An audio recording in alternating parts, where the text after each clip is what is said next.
you think about is glory. I've never thought about money. I've been smart, I'm negotiating my shit, but it's always a prize, bro. It's always, especially since, you know, seeing that everybody in this team is on steroids, which including him, he never way responsible for the performance-enhancing drugs that are being used by fighters that fought in his gym. Specifically, off the top of my head, you have Canelo Alvarez. Canelo Alvarez had popped for clenbuterol. Canelo, man, I don't know if he's cheating. What do you mean? I feel like Canelo juices.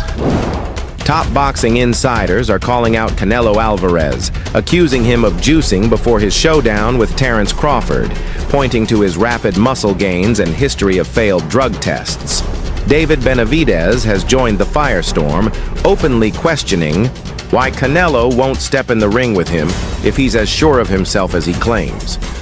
He reminds everyone that 5 members of Canelo's own camp have previously tested positive, insisting the whole team, Canelo included, is tainted, adding serious fuel to the controversy heating up before this blockbuster clash. It's Mexican boxing fights of all time, in my opinion. So I feel like I'm 100% confident in myself. If Canelo was 100% confident in himself, I don't know why he wouldn't fight me. Especially since, you know, seeing that everybody in this team is on steroids, which including him, he never got off. You think he's on steroids? Of course. How does 5? You saw De La Hoya. How do 5 people out of your camp get tested positive for steroids? You know what I mean? No, all those fucking dudes in that camp are good. I seen Eddie Reynoso on my fight, so we made a joke. He said like he came to watch me the fight and shit. And then they're like, "Oh, you think he's?" In my head, I'm like, "What do you think Eddie Reynoso's thinking about?" He's all, "We gonna fight David Benavidez after seeing this fight?" In his head, Eddie Reynoso's like, "Fuck no, we not fighting him." Yeah, of course. Honestly, I don't blame Canelo. It's fucked up because there's a lot of money. It's not even about the money. It's not about the money. Yeah, but okay, 100 million, dude. You kidding me? The first step when you're a fucking warrior, bro, the only thing you think about is glory. I've never thought about money. I've been smart, I'm negotiating my shit. But it's always a prize, bro. It's always to go out there and beat Canelo, bro. I'm a legend. You know what I mean? That I'm gonna live forever in boxing as a legend. That means way more to me than any type of. And I think that separates you too, David. And I admire that shit about you. I was like that at one point. I wish you did. Yeah.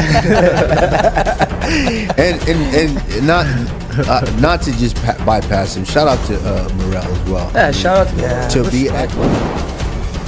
Eddie Reynoso's training camp is facing intense criticism, with claims that he personally provides his fighters with banned performance boosters. Among those under his guidance is Canelo Alvarez, who has already been linked to steroid controversies on 2 separate occasions.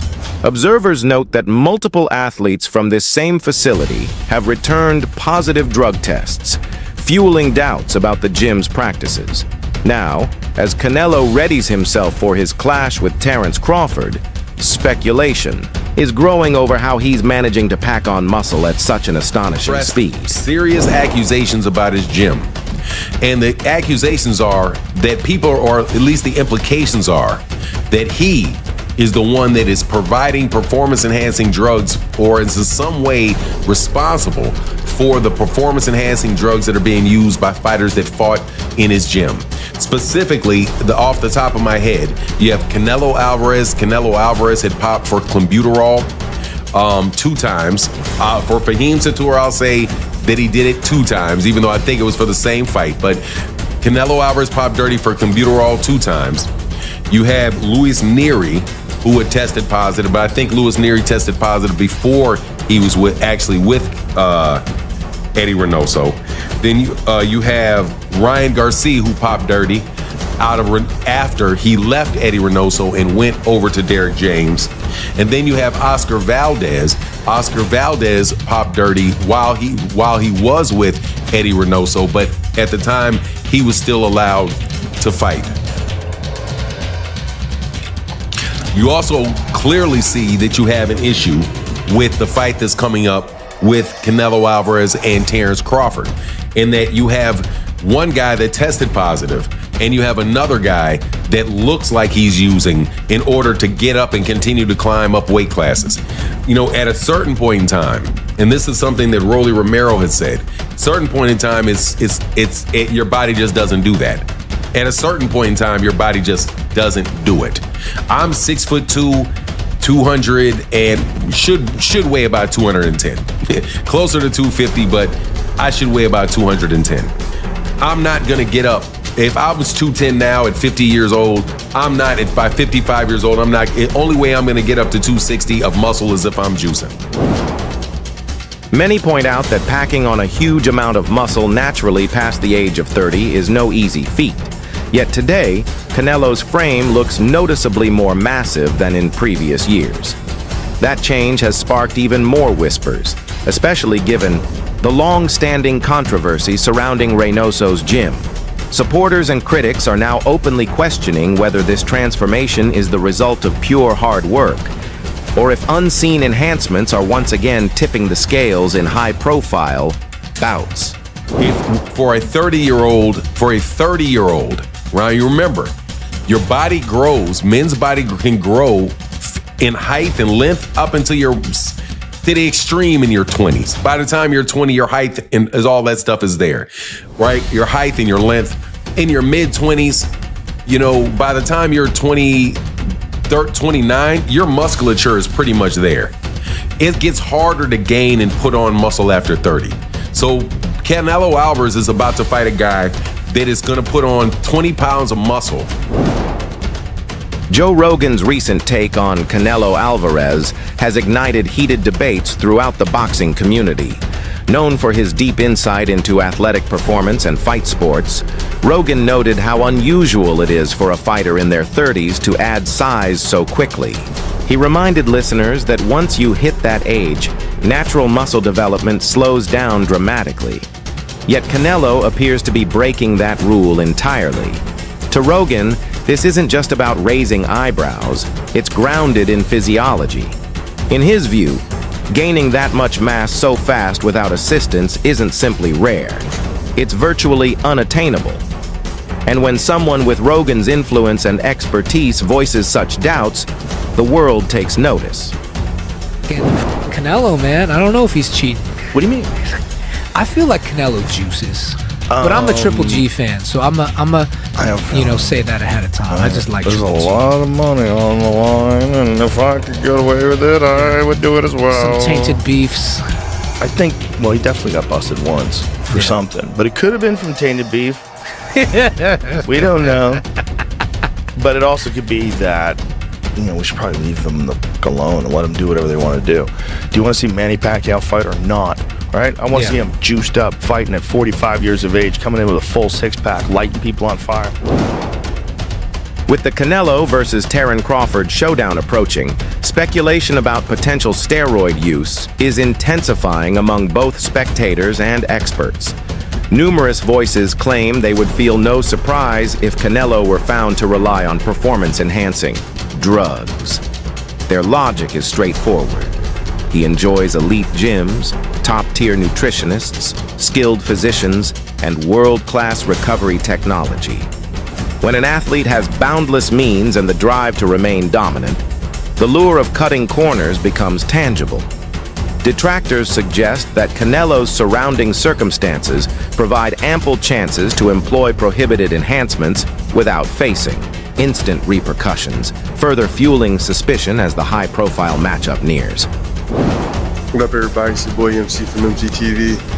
I wouldn't be surprised if Canelo Alvarez is on steroids right now as we speak and is going to be fully juiced with something that hasn't even hit the market yet. Think about it. He's pretty much a billionaire. He has access to everything. Naturally, there are those unwilling to label Canelo as a cheat. Supporters highlight his history of clearing numerous pre-fight drug screenings.